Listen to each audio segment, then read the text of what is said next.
Vietnam வார்ல அடிபட்டு காயப்பட்டு இருந்த 3 பேரை ஆண்டவராகிய இயேசு ஒரு நாள் சந்தித்தார். அப்போ ஒருத்தர் சொன்னாரு, ஆண்டவரே, ஒரு குண்டு சின்ன துகள் என்னுடைய இடுப்புல மாட்டிக்கிச்சு, என்னால சரியா ஒன்னும் செய்ய முடியல ஆண்டவரே, நான் ரொம்ப கஷ்டப்படுறேன், என் இடுப்பு வலியில இருந்து எனக்கு சுகத்தை தாங்க. ஆண்டவர் தொட்டாரு, உடனே சுகமாயிருச்சு. இன்னொரு ஆளு காலில் நொண்டி நடந்துட்டு இருந்தார். அவர் சொன்னாரு, ஒரு பயங்கரமான ஒரு லேண்ட் மைனை மிதிச்சு என்னுடைய காலு பயங்கரமா சிதைஞ்சிருச்சு, அதனால என்னால நடக்க முடியல, ஸ்டிக்கோட தான் நடக்கிறேன், சுகமாக்குங்க ஆண்டவர். காலை தொட்டாரு, சுகமாயிருச்சு. 3வது நபருடைய கண்ணுல குண்டு வெடிக்கும் போது ஒரு துகள் பட்டு கண்ணு சரியா தெரியல. ஆண்டவர் தொடலாம், ஒரு கண்ணுல தொடலான்னு போனா அந்த மனுஷன் சொன்னா, ஆண்டவரே என்ன தொடாதீங்க. ஏன்னு கேட்டா அவர் சொன்னாரு, நான் கவர்மெண்ட் உடைய டிசபிலிட்டி ப்ரோக்ராம்ல இருக்கிறேன், நான் வேலைக்கு போகாமலே எனக்கு சம்பளம் காசு வந்துருது, நீங்க தொட்டுட்டீங்கன்னா அதுக்கப்புறமா நான் வேலைக்கு போகணும். இன்னைக்கு நிறைய பேர் இந்த மாதிரி தான், அவங்க ஒரு கேப்டிவிட்டியில இருக்கிறாங்க, அதுலயே யூஸ் ஆயிட்டாங்க. இன்னைக்கு ஆண்டவர் உங்களை பார்த்து சொல்றாரு, சிறையிருப்புல இருந்து வெளியே வான்னு சொல்றாரு.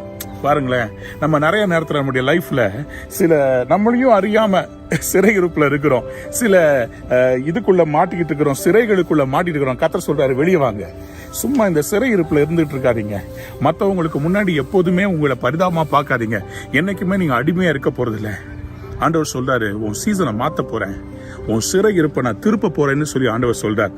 எரேமியா 30:3 இதோ நாட்கள் வரும் என்று கர்த்தர் சொல்கிறார், அப்பொழுது நான் இஸ்ரவேலும் யூதாவுமாகிய என் ஜனத்தினுடைய சிறையிருப்பை திருப்பி நான் அவர்கள் பிதாக்களுக்கு கொடுத்த தேசத்துக்கு அவர்களை திரும்பி வரப்பண்ணுவேன், அதை அவர்கள் சுதந்திரித்துக் கொள்வார்கள். This is a year of jubilee and you are going to possess the promises of God.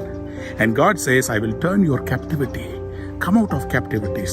Don't get a compromised lifestyle. God wants you to possess the whole world. God has something far bigger in store for you. உங்களுக்காக கர்த்தர் எல்லாத்தையும் ஆயத்தம். Come out of this captivity mentality. அடிமைத்தன அந்த மனப்பான்மையிலிருந்து வெளியே வாங்க. ஆண்டவர் இன்னைக்கு உங்களை பார்த்து சொல்றார், லாசருவே வெளியே வாப்பா, I'm going to bring you out of dead things. வாலிபனை எழும்பி வாப்பா, I'm going to turn your deathbed. இன்னைக்கு கர்த்தர் உங்களுடைய லைஃப்ல 38 வருஷமா பாடுபட்டு கடந்த ஒரு மனிதனை ஆண்டவர் ஒரே வார்த்தையில படுக்க எடுத்துட்டு நடன்னு சொல்லிட்டார். One day captivity was changed. It doesn't matter how many years you are suffering in captivity. Come out of that loan. No more taking loans. Loan எடுக்காதீங்க. உங்களுக்கு கர்த்தர் ஒரு புது சீசனை ஆரம்பிக்கிறார். Come out of sickness. Come out of visiting the hospital too many times. Come out of the captivity mentality. Come out so that God can bless you.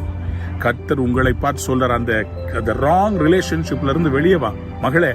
You don't need to get into captivity. God has a great future in store for you.